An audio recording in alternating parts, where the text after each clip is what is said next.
ગિરનારની લીલી પરિક્રમા 2 નવેમ્બરથી શરૂ થવાની છે, પરંતુ પરિક્રમા પહેલા જ કમોસમી વરસાદે તંત્રની ચિંતા વધારી દીધી છે.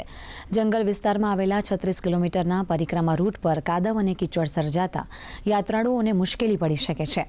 નાયબ વન સંરક્ષક અક્ષય જોશીએ જણાવ્યું હતું કે વન વિભાગે થોડા દિવસ અગાઉ જ જંગલ વિસ્તારમાં રસ્તાઓ તૈયાર કર્યા હતા, પરંતુ વરસાદના કારણે હાલ પરિસ્થિતિ પ્રતિકૂળ બની છે. ભારે વાહનો જંગલમાં પ્રવેશ કરે તો ફસાવાની શક્યતા છે.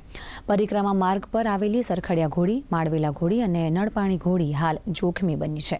तूफान तथा बिन मौसम बरसात के कारण ये जो परिक्रमा रूट है ये थोड़ा डैमेज हो गया है। तो इस डैमेज के कारण इस रूट पर जो भारी वाहन है वो बिल्कुल भी नहीं आ जा पाएंगे, कि अगर गए तो वो वहां पर उनके फंसने की संभावना रहेगी तथा वापस से उसको निकालना एक बहुत बड़ा चुनौती हो जाएगा।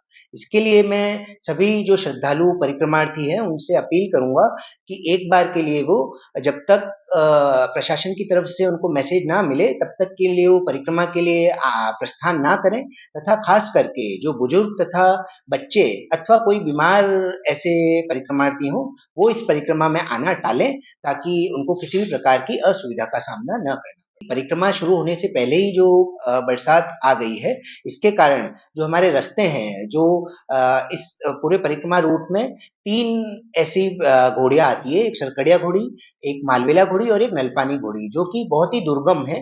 तो जब वो स्लिपरी होगा तो उस पर फिसल के चोट लगने की संभावना पूरी है।